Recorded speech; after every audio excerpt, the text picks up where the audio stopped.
this is the voice of Bill Dana off camera,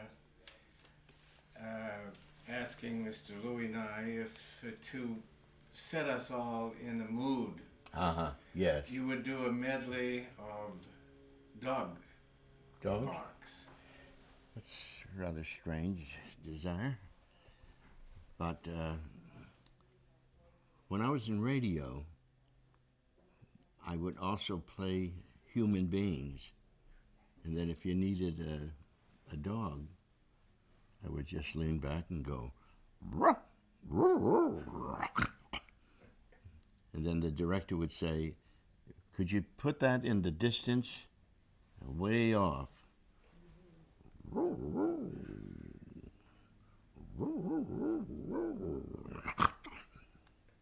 And you'd say, thank you, very good, we got that.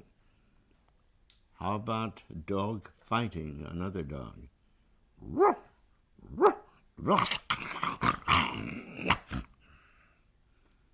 And it was nice to earn a living doing that. And many times people from other radio stations would call me up and say, do you got that guy that barks? Send him over there. And I'd go over and pick up another $7 or something. Yeah. So that when you left Hartford, yes, let's talk a little bit about Hartford. The Neustart family in Hartford. Yeah, well, my father was a grocer. That means he had a meat market and a grocery store, and supplied his people that bought there. A lot of them were from Travelers Insurance. Hartford is an insurance city, you know. They have many insurance companies in Hartford. And as a kid, I was on WTIC. That's the Travelers Insurance Company, and they had a radio program. And I would come on there and I'd do all kinds of things. And it was a starting of my desire to act, to want to do something. Then I'd be in plays, too, that were done by the Hartford Players. And you, as a kid, you find all these areas where it doesn't cost anything, but you can play the roles in that. It's wonderful to do that. And I guess kids still do that, don't they? Besides studying, you know, seriously study. I never studied, and I'm sure I missed something. Well, since this is a resource for students of comedy at Emerson and others, Yeah. well, you just said you think that that's a void, something that you should have done, the actual studying of the art? Oh, I think studying is a wonderful thing, and it's proper.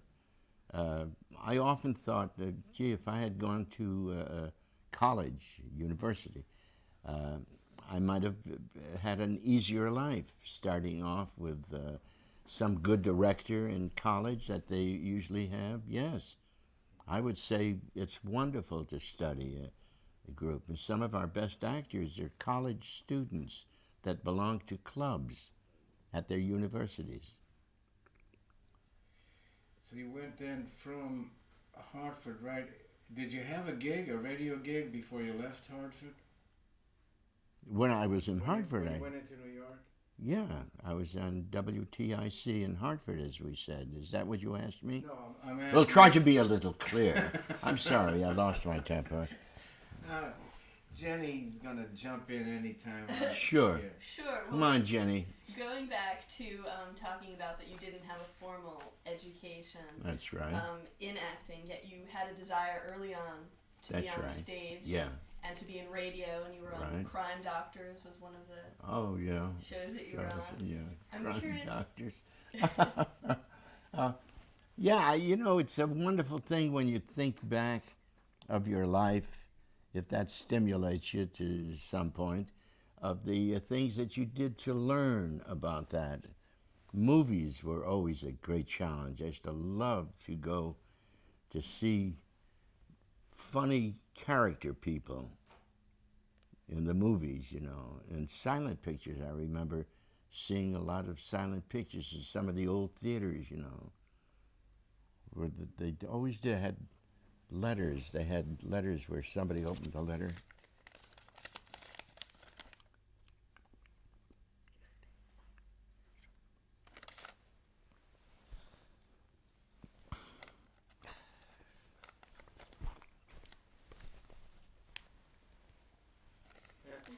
So you learn silently, and it's wonderful.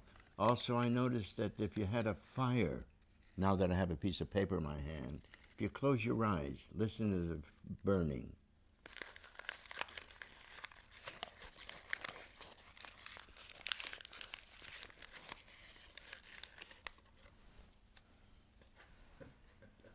It's a lot of things that you do by imagining, and the business hasn't changed yet.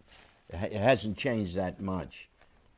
So I recall so many things that happen that you repeat as you go on. You repeat these things, but the things that you learn from silent pictures, because nobody talked, so you had these people looking like. And then the writing underneath would explain what he's thinking about. I was always fascinated by it. We were talking earlier about the fact the difference between radio and television. Orson Welles' famous description was, in radio you would hear, there was a castle on the hill.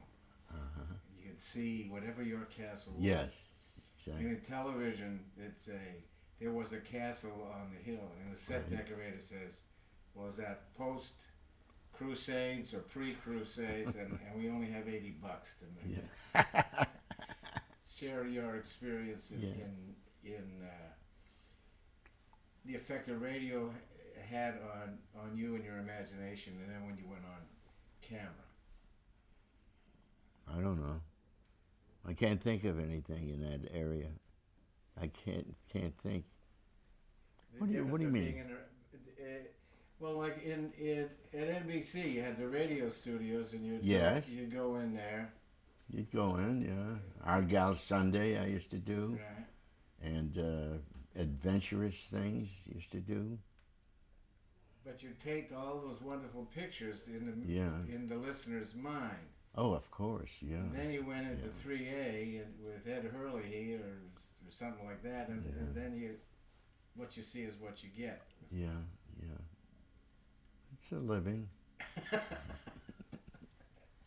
Well, I'm curious, from radio, television was at the time, a lot of students today don't really understand that it was live. So you were working from a script in radio. Oh, yes. Television, can you explain the challenges of working in live television? Live television was, oh God, it was so hot under the lights, and they had wonderful people there. But you see a guy doing a very serious scene with sweat pouring down because it was so hot in those early studios. But you survived it. You went on and did things, played on Broadway. Broadway was wonderful. I enjoyed that.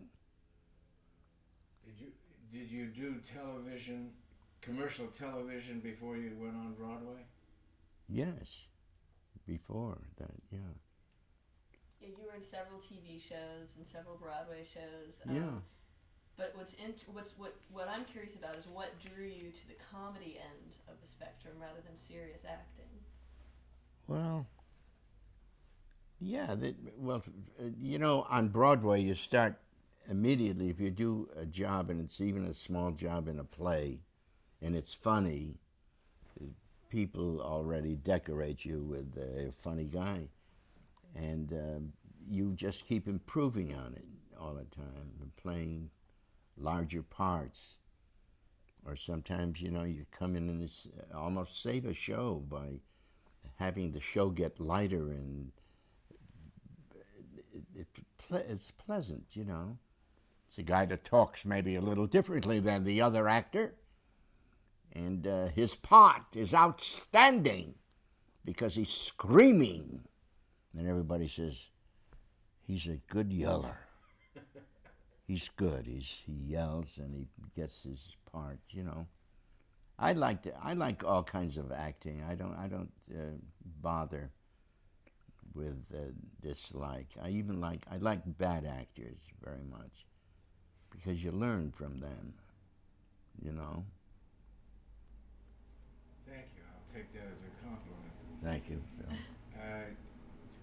Can you remember? I'm sorry, Jenny. Can you remember the first time that some third party said, "Hey, you're funny," or "That's funny," or laughed at you? Yes. My mother. No, she never knew what I was doing. Yes, it was in a play on Broadway where the reviewer mentioned my name. It was in a show called Touch and Go by Walter Kerr and his wife wrote it, and they devoted like 6-7 lines on that. And from then on, I used to get jobs doing that. Review would help, on Broadway especially, you know, it meant something. Because as a kid growing up, did you have brothers and sisters? I had a sister. Did she think you were a funny guy? No. She didn't till I grew up, you know, till the world told her. Till the world opened its mouth and said, your brother's a funster. Oh, Bill. The thing is, Yes. Jenny and I were very interested in the value of humor, especially in survival. And also if you happen to be part of any ethnic or religious group, that humor can help you through it. Anything to... Well, it's like today, people make fun of themselves or they make fun of their origins. Black people do that. There was a time of any comic that was Jewish in New York already had his own form. Say, "Good evening, ladies and gentlemen. I want to take the opportunity," you know, New York. And they did their stuff like that, and it was kind of marvelous. And then suddenly that straightened out. Now all those people are gone. And the only people that do that kind of humor about growing up and all are black or Latino people. It's changed now. But New York produced so many comics in those days. I can't remember in World War II. It was "This Is the Army," right? Touching. The Army. Winged Victory. Winged Victory. Yeah. Was that a multi-ethnic cast? Did they have African Americans in it? No. Yes, the composer, director was black, and that was in Winged Victory. Yes, you brought that up. That's an interesting period. If you can share something about World War II, because humor really, the value. The whole area of surviving under adversity was shown there. Yeah. I remember I did a piece of material that some people still talk about if they're alive, but it was an Army sergeant delivering an indoctrination speech. And it was at that time where, to protect myself, I described that the sergeant was a retired sergeant, but he came out to help in this war. That's the Second World War. No, the first. What am I talking about? The Second World War, yeah. And he was like, he spoke this, he says, "I want to take the opportunity to say a few words to the newly arrived enlisted men to the armed forces. A lot of you fellas are away from home for the first time in your life, and you miss your mother and your father and your sister, your brother, or some broad you was fooling around with. A lot of yous, I'm looking at, you never did nothing before. He just walked around thinking about broads. The Army understands this peculiarity of the human being. And that's the way it goes. So don't be ashamed of it and just don't fool around. You know, that thing got me the world. I traveled and I was all over. I used to do it for twice in one group was for GIs, and then for the second group, the officers. And I loved doing it for the officers because to them it was a part, not part of their lives. You know, they understood it. And it was, God, I had prayed I used to get away with it. I did it all over. Nobody ever said I was making fun of the Army or anything like that. But you were reinforcing a message that was very important then. Yeah. About venereal disease and don't fool around in a very funny way. Yeah, that's right. Yeah. And I used to have terrible names. When you hear your name called, yell yo, and I will look at you and nod my head. Zimgalowski, a guy here named Zimgalowski, raise your hand, like I said. Jesus, there are no Americans here at all. Bluzumu? What's a Bluzumu? Where are you people from? Bluzumu. Ozama. Zamazuno. Oh, they're from an island. Who the hell knows where some guy? You know, I'd name all the names and stuff like that. And it seems that nobody was doing that, but there's always a mix-up in the world of comedy. Somebody would say, yeah, that was done in the First World War. They'd name some guy that did that. It wasn't this way at all. It was just a series of jokes. I was doing acting, characterizations, of the, you know, so it made a big difference. But that particular thing got me all the work I could handle at that time. It was wonderful. Well, it's everlasting. I mean, oh yeah, I used to do it. I used to do it for 25 minutes. You know, I just keep going on and on with that. We were chatting earlier about transition, the number of characters. What was the first character that you created that America was aware of? The first character, I don't.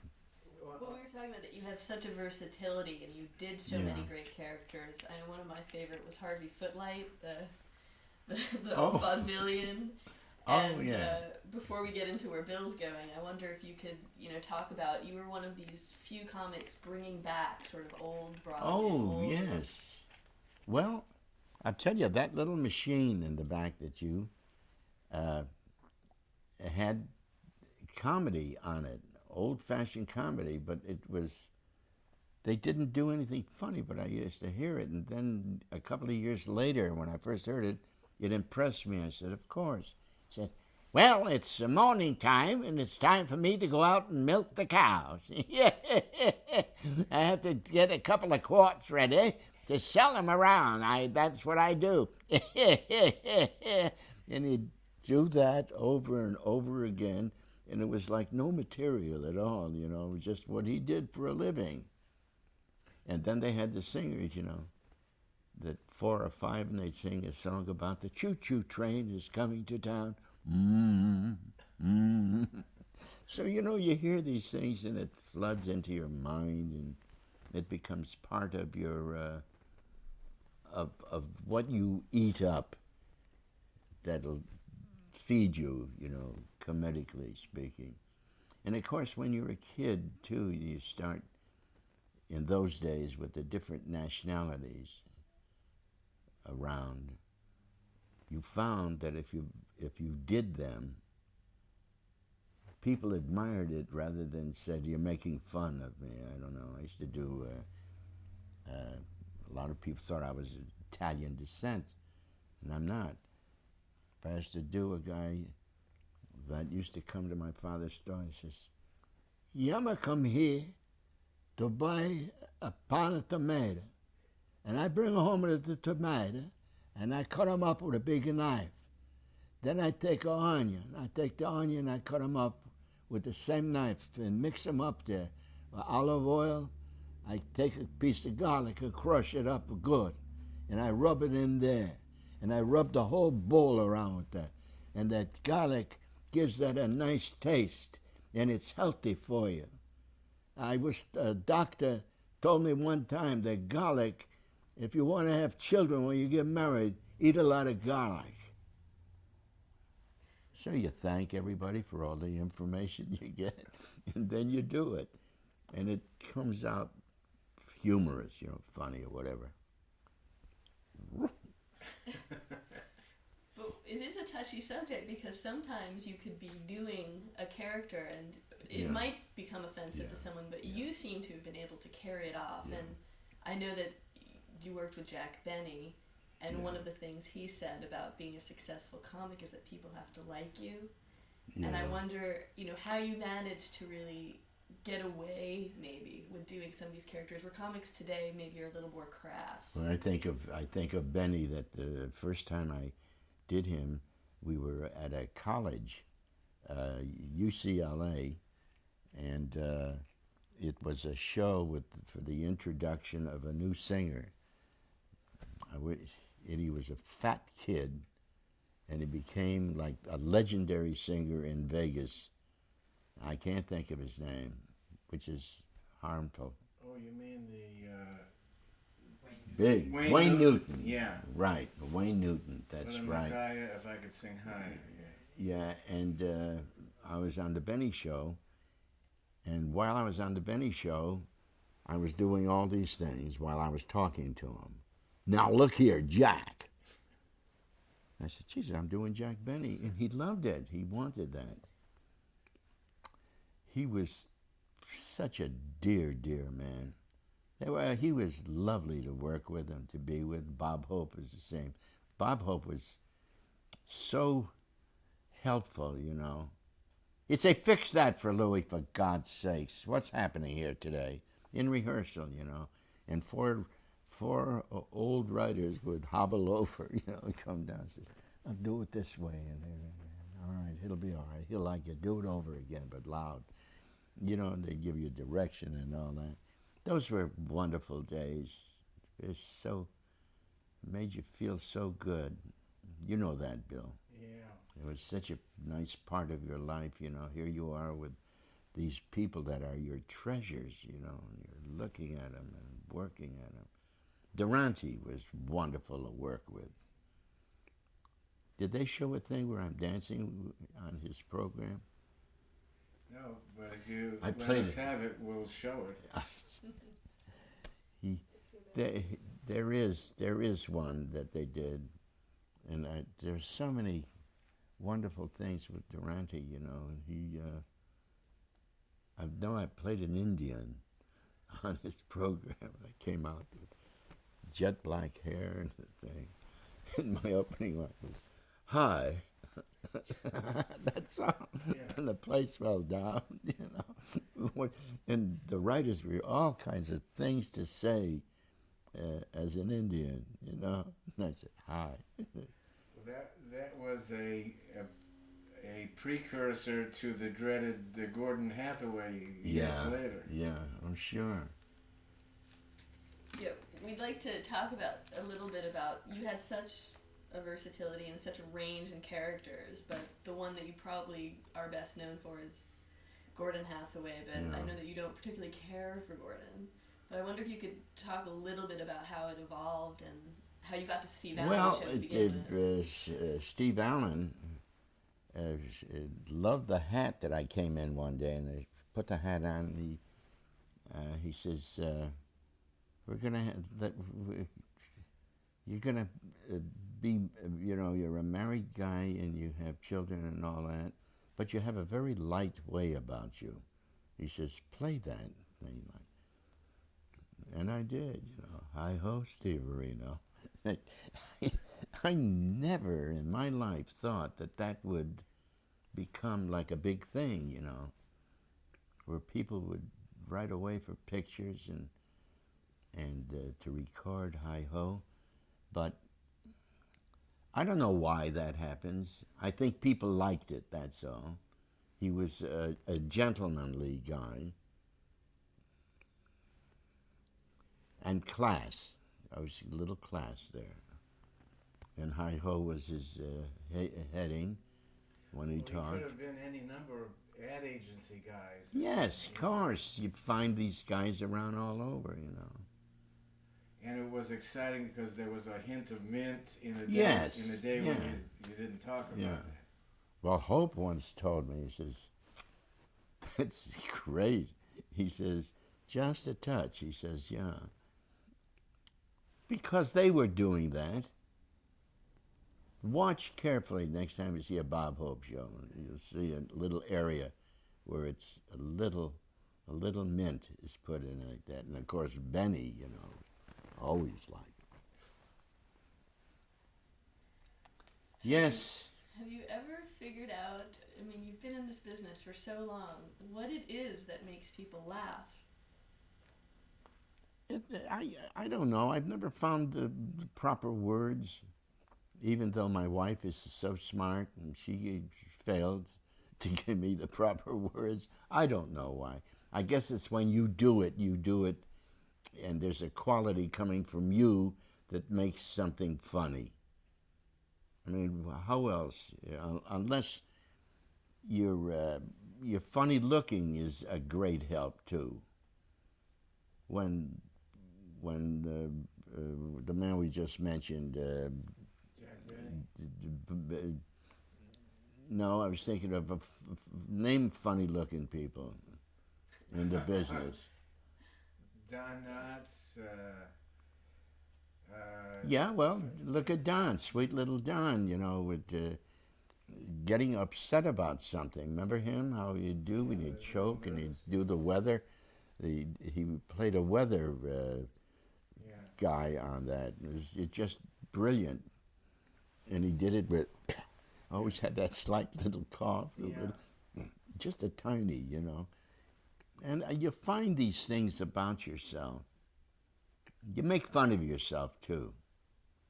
And if it comes off, it's fine. And I think the different kinds. Look at our European great actors that we've had that are so funny people. The Frenchman, I can't think of, he's always like, j'aimerais que du beurre, j'aimerais tant qu'on paradis, and you know, you hear it and you don't understand what he's saying, but if you watch it long enough, you get the idea. And then I never was attracted to go see comics work. I used to love to go to foreign pictures. That was my joy, to go to a foreign picture, not understand a word. And today, how many times when you see an old English talkie is, to me, delightful, because they're not careful of worrying about Americans understanding them. But you see a guy coming in and says, Boston is very fond of Bossy, and the salt and panic is tall. Oh, no, not at all. I wouldn't say those about Macy. And after all, the Colonel talked it sounded lofty, but so never in my life did I think Martin a cup in pub. Yes. And you know, you go along with that. I used to go there, never learned anything except watching these people. See, what the hell did he say? It just happened, this amazing ability, the ear you have, the way of recreating, because you're doing the authentic, you're reproducing something, you're not doing a caricature. No. These people exist. Oh, yes, yeah.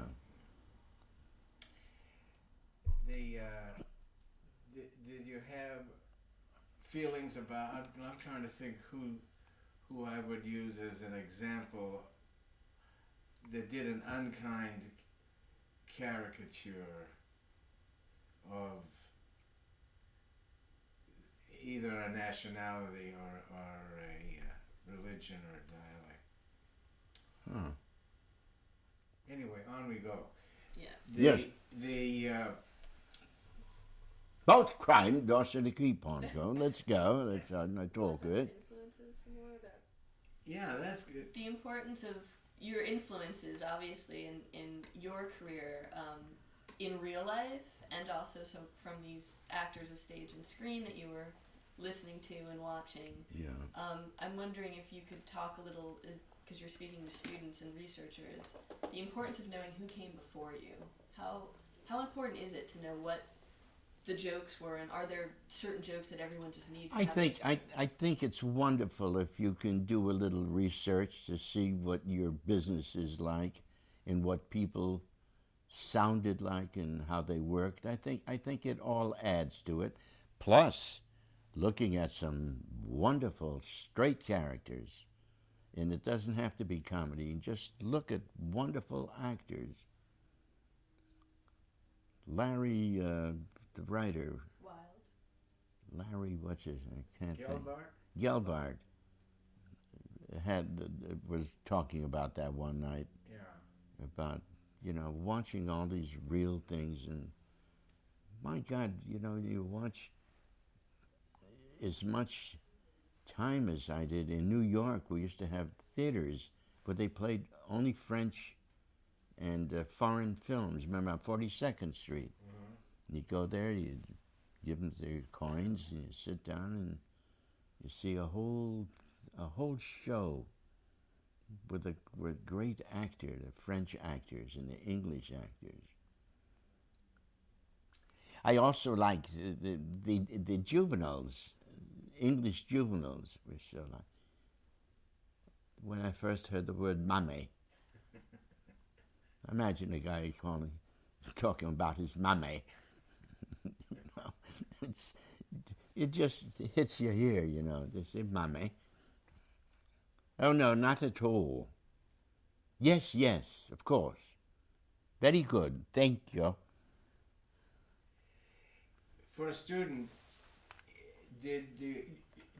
was there a Louis Nye process of learning a dialect, or was it you just heard it once and zap, you just did it? No, you studied it, You say, why does he say it like that? My God, it's terrible, this man. He rushes all his words together.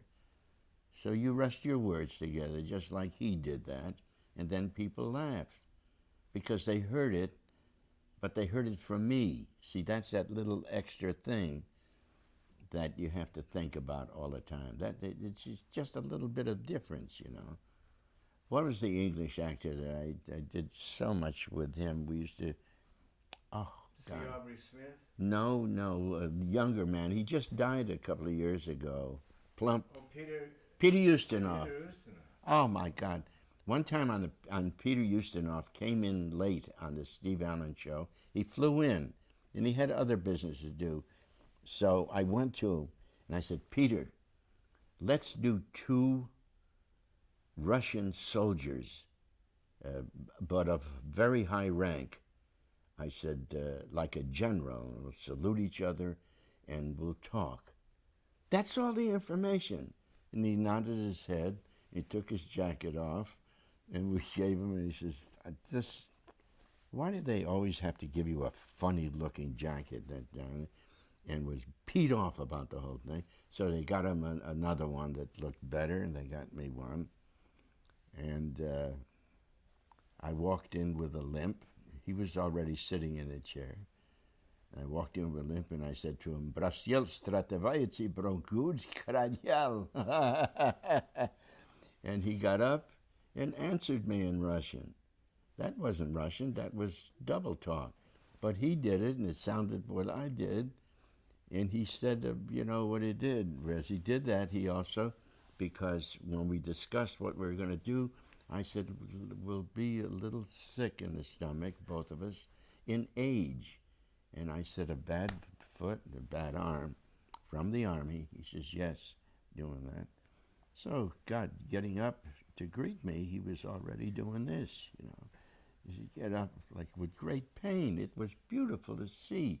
But we were acting, And he said he did it in Russian, part of it, and then he double talked it. to equal to double talk. And we had a wonderful meeting. I remember one time I said, Brakilas General, Carambones aquí de Trama Bunt Cardada. Ah, ah.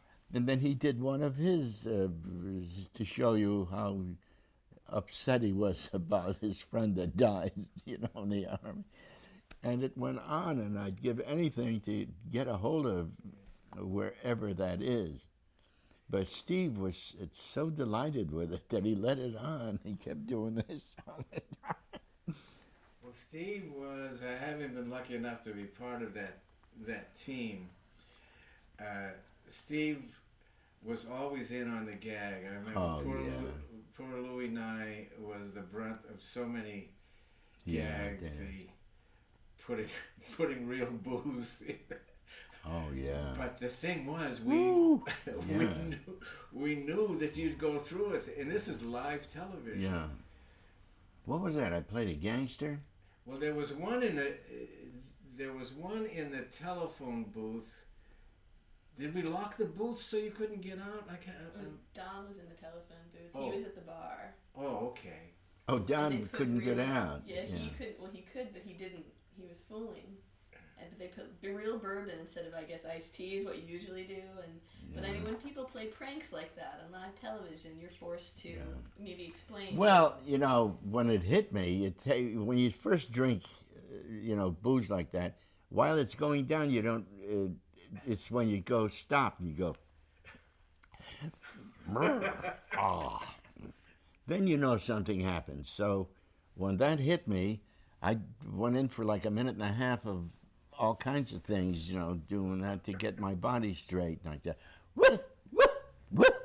Like that. And Don is banging on the door trying to get out of the thing, and I'm trying to get sober.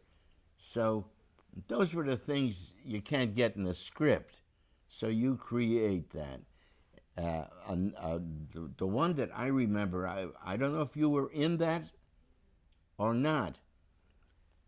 They had a very famous screen actor, a political guy. But besides his politics and everything, he was a very Charlton Heston. Charlton Heston. Yeah, I remember. Played a movie star. I wrote that. Yeah, sketch. you wrote it. Yeah. Yeah. So there was what's his name in it?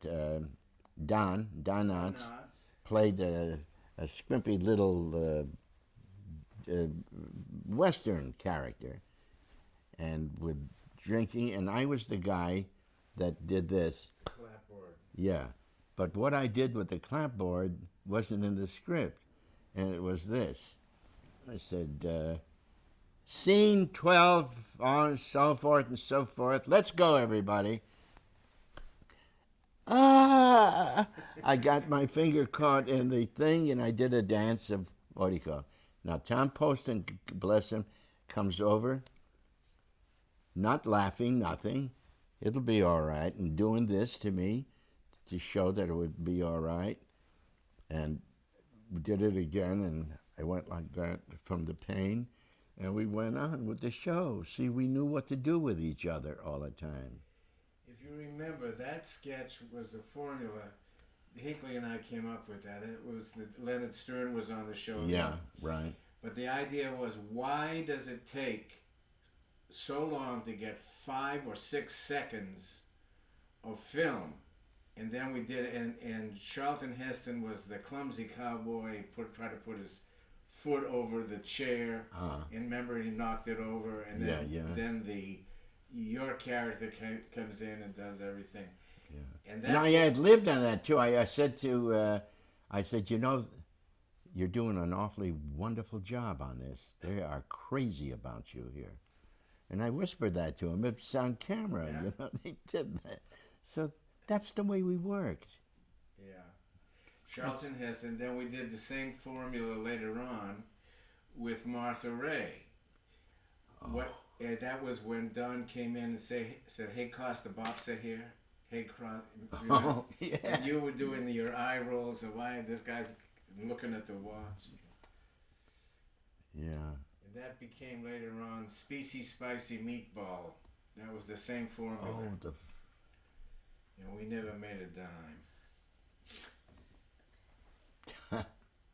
There must be certain formulas, certain tools that you come to learn even without a formal, Yeah. training in comedy or so, Yeah. that you pick up that will always Oh, get a sure, response. yeah.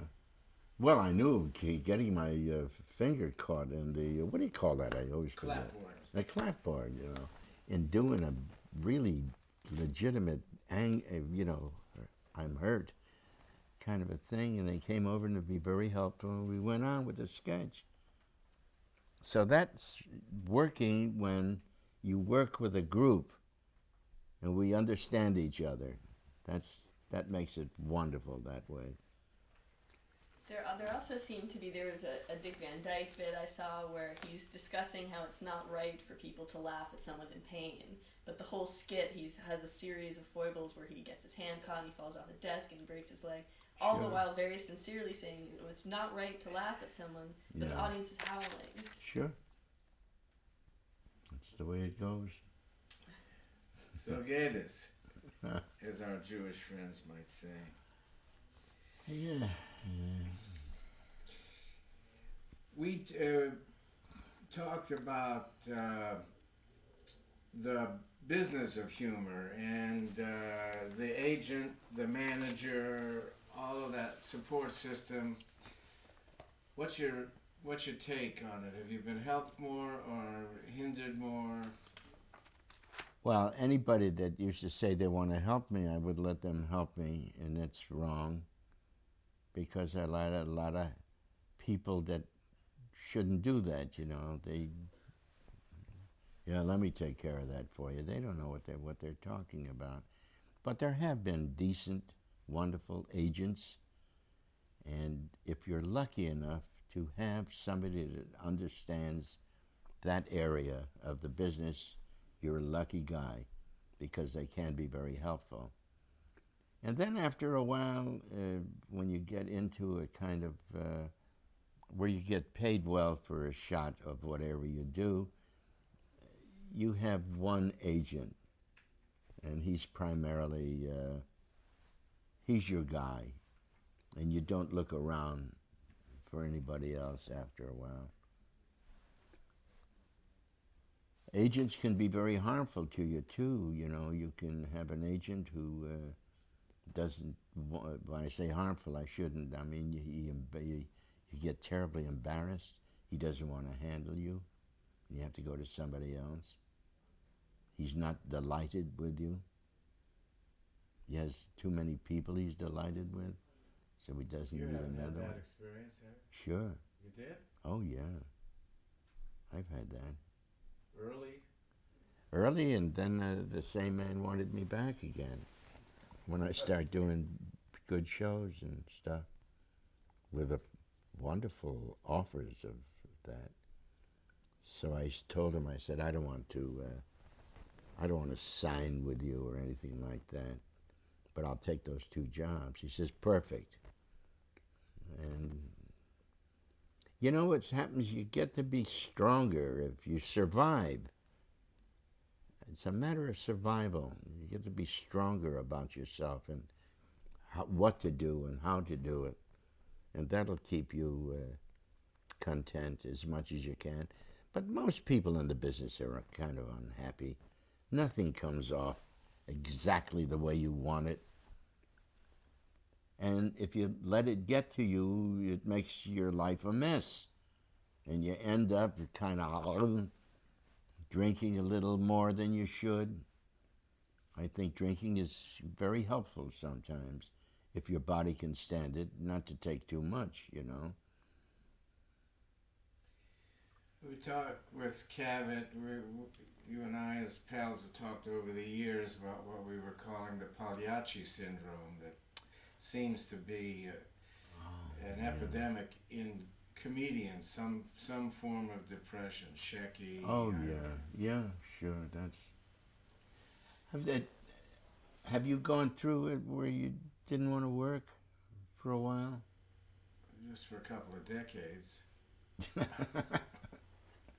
No, I went through that. I drove Anita crazy. I used to not take jobs. I didn't feel like working. And then I'd get something exciting would happen. It had nothing to do with work. Something exciting happened up here. I start thinking about certain things. Yeah, I'd love to do that. You go off. I think part of the toughest of all is nightclub work, because nightclub work can be terrible. You can be very well advertised and then suddenly show up and they gave you the wrong formula, it's the wrong place. Things like that happen all the time. That's why you hope that the man that handles your business is so wise, but they're not always, are they? Take us a little bit. You have to be wise. You have to be wise. Take us a little through the history of your nightclub experience in New York and then other clubs. Well, New York was a wonderful place to work. San Francisco, especially good. I don't know, they're very open with the nightclubs and all that. And I used to think that maybe, what about places where they're selling cows and they're having their big nights? How about that? You worked the state fair? In a fair like that. And you find you do it's quieter there because it's so noisy there. But, you know, you keep talking and suddenly a guy gives you a check that you can't believe. And it becomes like a prayer thing. You bow to it and say things in another language you don't know. Just talk and say thank you very much. And in the background, while you're thanking yourself, you hear, you hear cattle, you know, like that, and you're entertaining big, cow shows, and those are wonderful too. You have to develop a kind of gutsy attitude, which I never had. Well, Just have one person say, I don't like your show. You didn't? I'm sorry. They didn't like me. Oh, they didn't want. Oh. Yeah, that happens. That happens. How do you deal with it? Huh? How do you deal with it when it does? Overeat. Overdrink a little bit. Promise that you won't. You'll go back to New York and Broadway. Broadway's nice. If the show hits, you got every night to go down there, get a little makeup on and play your part. What part? The same thing you did the night before. And it's the easiest. And it's the best. Broadway is the best. I think the 3 or 4 shows that I did on Broadway were completely happy times. Yet you still go back to stand up. I think if I was at that time, I was getting a little nervous of money. I think I don't know, I would have done anything as long as it's good. Then of course the war broke out and then you found yourself being protected by being in the army, That was wonderful. You had an excuse, didn't you? Serving my country, look. 2, 3, 4. Right, face, left, face. All that was good stuff, too. Flip forward for us to your experience with Curb, your enthusiasm, that working that formula is. Oh, I love that. I love that. I'd do that for the rest of my life if they keep calling me. They keep saying they're going to call me, but they don't. That's another thing. You have to make yourself strong. You can really be successful on something and never do it again because they're doing other people all the time. They're big screen stars, movie people. But I love working that way. How does Larry give you? I mean, there is He gives you an supposedly idea. no writing on this show. Yeah, well, he says you're very angry because somebody made a pass at your wife. So-and-so did that, and he did that, and he said this. That's all I need to know. Then you say, I didn't like your behavior last night. But I never know what I'm going to say, but I try to keep it so it's something. I remember on the show one time, I don't know if they played it, we're ordering food. Everybody's ordering food, and I'm looking at the mirror, and I'm waiting till I'm the last one to say it. And I hold it so the attention is on me. And I say, I'd like a fish frenzy, please. Well, there's a pause there, and I got mail on it, a fish frenzy. In a restaurant, it sounds like there could be such a thing, a fish frenzy. And the rest of them were like waiting for it, and little by little they say, "What?" There was no laughs on it. The laughs came like a week later in the mail. It came, and people said, "I had a fish frenzy last night. It was great," stuff like. So the riff where in the restaurant everybody was being obscene to make the guy that had the Tourette syndrome. Oh, the dirty scene. Yeah, the dirty scene. Oh, and you yeah. had I remember telling my wife Evie, I said, Louis topped it all up. I was the last one on there. I kept going crazy what to say, and suddenly I'm saying, this is a stupid thing. Look at all the people around here. And it's getting closer to me. They had the English actor on, what's his name? I thought I'd do a dirty English thing. Speak not unkindly, old twat. Look upon me and say unto thee, and make up a little poem like that. I ended up, do you remember it? I remember. Boy, I can't say it now. You can say it, sure. But, well, all right, so this was a naughty, dirty thing, and I said, boy, cock, girl, cock, E-I-E-I-O. That's right. And made it into a little song, Boy, cock, girl, cock, E-I-E-I-O. So now that people were just doing that on the air. Yeah, because it was the fact that everybody was genuinely obscene, and you saved that whole thing from just triple Xing itself into oblivion. I didn't know what the hell to do. I was going to do a whole Shakespearean thing on it. I speak not wisely unto thy cock.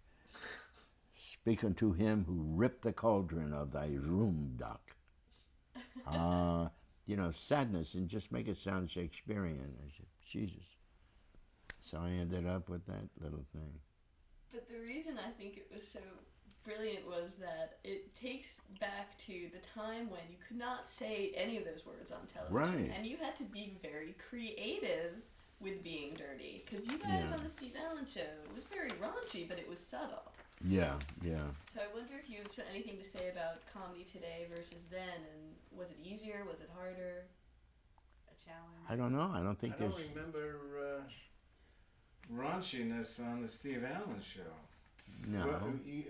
Well, now Jenny Matz will tell us what she means by raunchiness. There were references to sexual things, and there were references. It was always subtle. Yeah. It wasn't like what's on television today. Huh. Well, you couldn't. There's an interesting thing, Louis and I, observation on television today. The license, what what happens on Family Hour today Yeah. compared to Oh. what we had to do in the early days of the Oh, yeah, restrictive sure, television. yeah. Oh, yeah. I think today is, I can't believe it.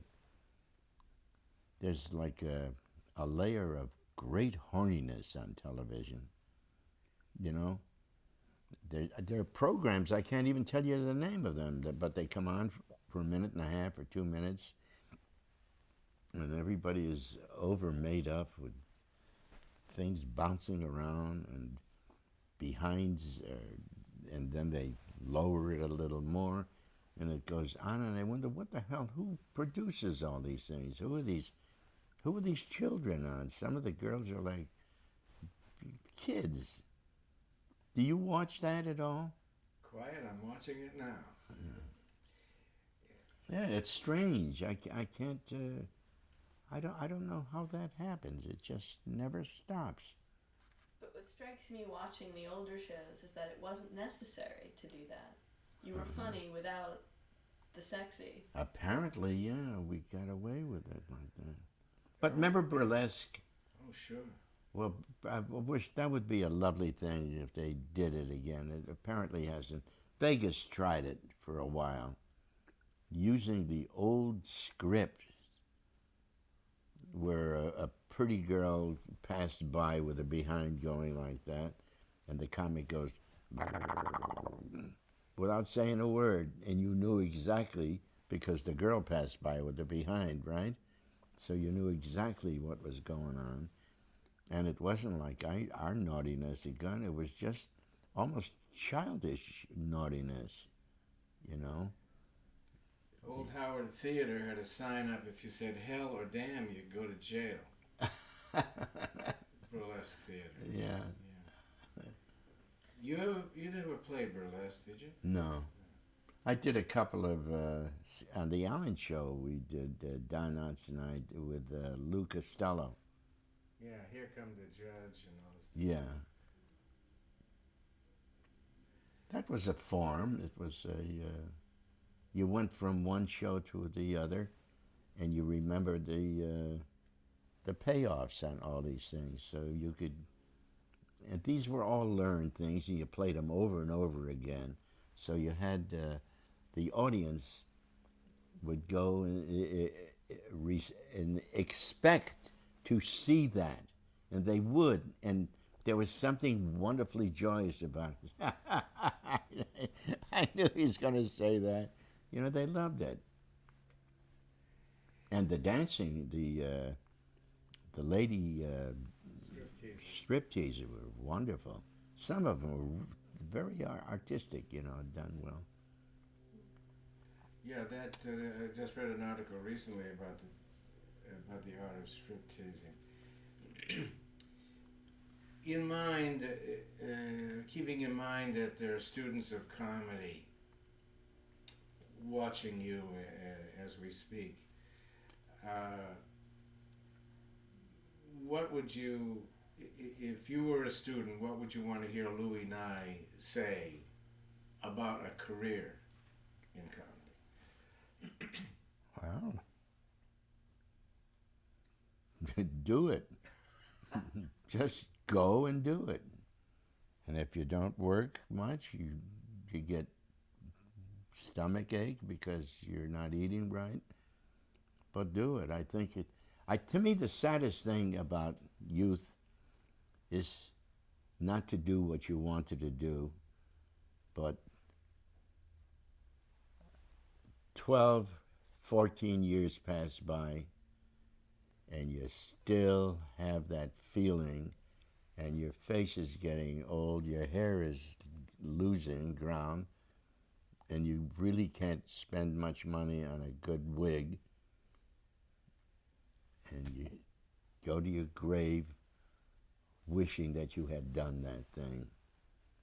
I think, to me, that's the saddest. I don't know how your people would feel about that, but to me, that's dreadful. Bomb out.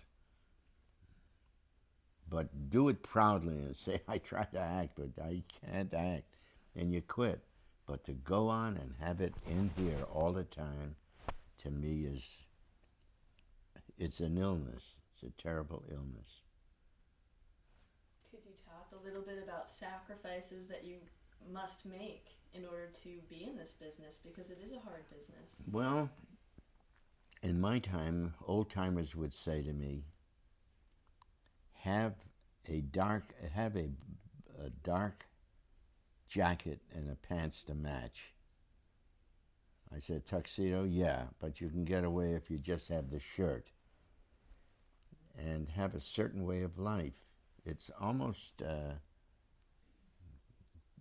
not priestly, I would say. It's the students of living tight little lives so they can act. And you find it. I found that some that understood the business so well that they lived that way in their early youth to avoid going broke, or they had enough.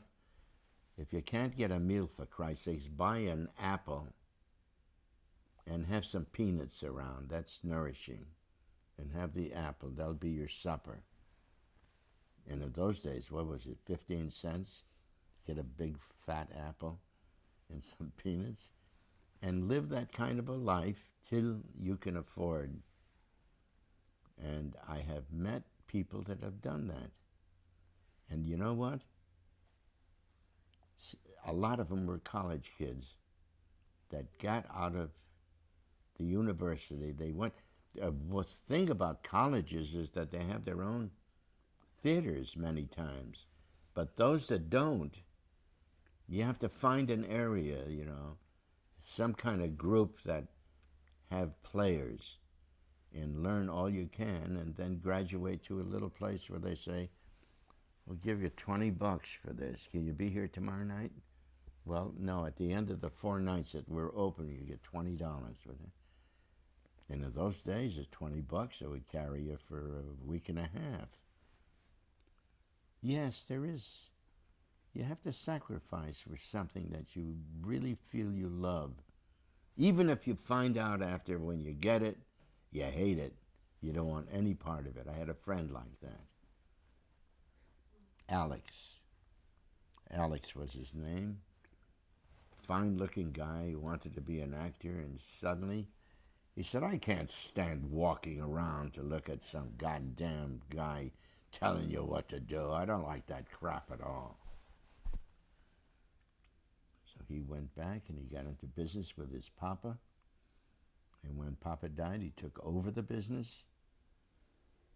And he was a big fan of mine all these years. He says, you stayed with it. God damn it. And he was proud and happy about it. But he didn't like it. I think it solves a problem in life, doesn't it?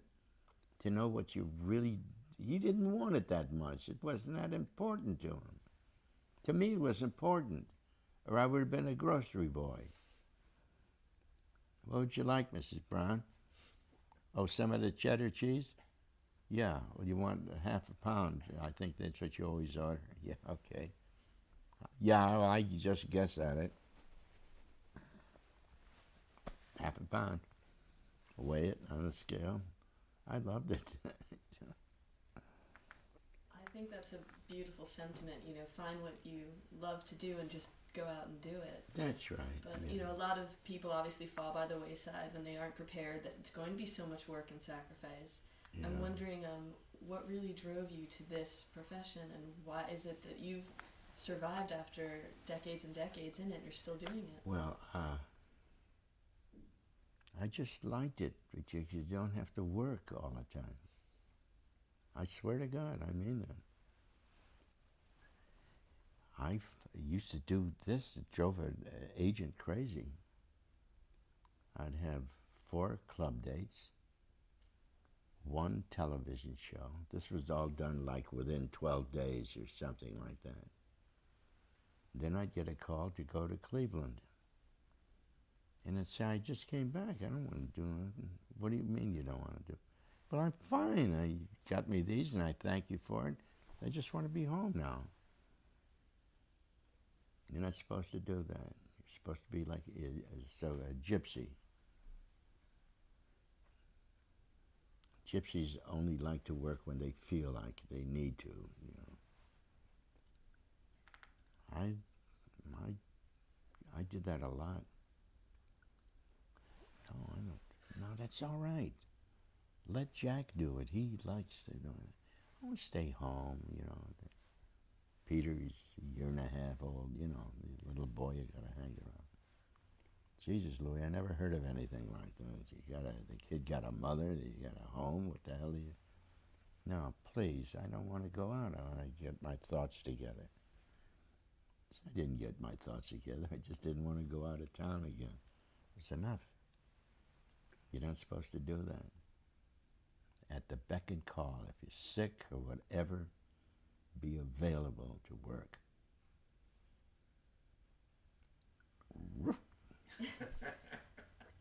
Did you ever find with some of your characters that people expected you to be in character all the time and it would melt into your personal life? Oh yeah, sometimes people are. No, sometimes you meet people that go and say, "Hi, Louie, how are you? How you doing?" They're laughing, and you're laughing with them a little bit. I don't like that. I'm tired of the whole thing. I'd like to take a nap now. Well, you have earned yourself a nap. All right. Is there...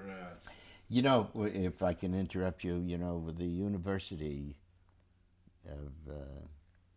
that must be a wonderful thing, to be able to go to a school and learn all these marvelous things. It must be really thrilling. It is. I never had that. I'm not proud that I never had that, but it's like, and I lived in New York. I always read a book, and I had a little tiny place that we lived in at the very beginning. I used to go to John, put the light on, and read, and then put it away and read it the next night. Be on the train, read. Be on the plane. Became part of your reading. I liked it. See, and I used to be amused by you because you're a college person. So you would quote something or say something, and I know it had a lot to do with school. But I didn't. There seems to be a big continuum of, you've talked about people who've influenced you, and now you're influencing people. Oh, yes. And I wonder where you see yourself fitting in this great conversation that is... Oh, I don't know. It's part of your life, I guess. Yeah, this give you to sew there.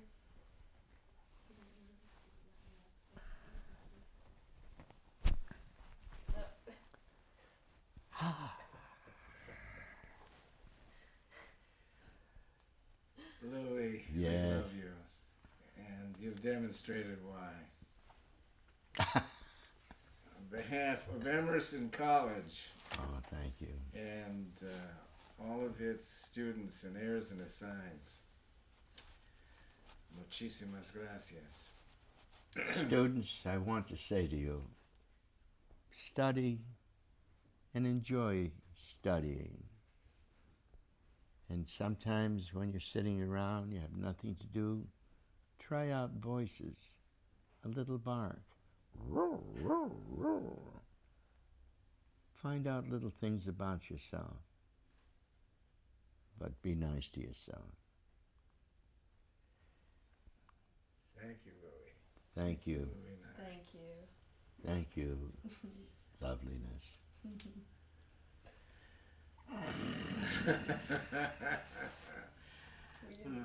We could have sat here for another 3 hours, but I think we've well, taken we're up gonna enough of your time. we're gonna set up some stuff in Boston at the theater. They also we'll do stuff for, remember the musicians used to say Bria's, remember Bria Zed? Yeah. Get some bread. Bread. We'll do some paid gigs.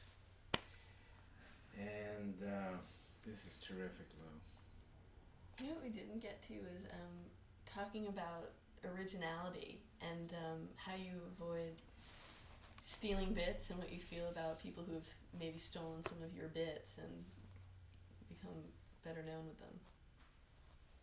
I've had guys come up to me and say, "Ha ha! A couple of weeks ago, I did your thing about the baby, the new baby. I don't even remember doing anything about a new baby, but yeah, people steal all the time. They give their versions of something, and it's tough, but that's what happens. But movie people steal from one another, don't they? Ideas. I don't think it's as it's part of the business, you know, and you can drive yourself bananas worrying about it. A lot of you read about a lot of successful actors really having a terrible time many times, you know, with the brain thing goes on with anger and it's always with very successful people for some reason. Why that is, you can discuss it among yourselves on your way home. Was it all worth it? Yes. Yes, it is worth it. Sure. What is? You got to know what you want to do, and it's important that you follow it. You just one chance you get to go around the block, you know. I haven't been doing too much lately because my sweet, dear, wonderful wife has been ill with the goddamnedest disease I ever heard of. Craziness. And I'm starting to think the doctors are funny. They're funny people. They got pills that go out of your brains that have different pills you take. I'm talking about Parkinson's. So if you have an aunt or an uncle or something, you know it's rough. But we do the same. We just hope and pray for something good and wonderful, and for some great doctors to suddenly say, "Hey, I found it." What a dramatic thing that must be.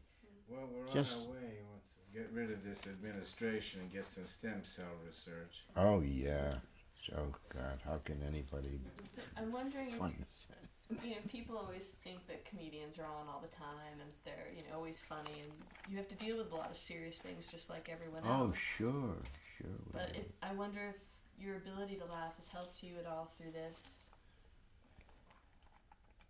Yeah, I guess it does. Yeah, you see the funny sides of it. You know, talking to a head nurse or something.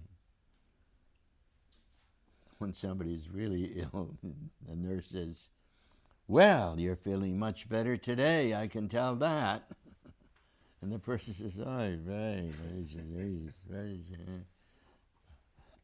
No," she says, "You're smiling." "Oh, yes, you're smiling and tough as a smile." Jesus. Oh, dear. Okay. Thank you so much. Thank you. Thank you very much. Take the lights off of you now. And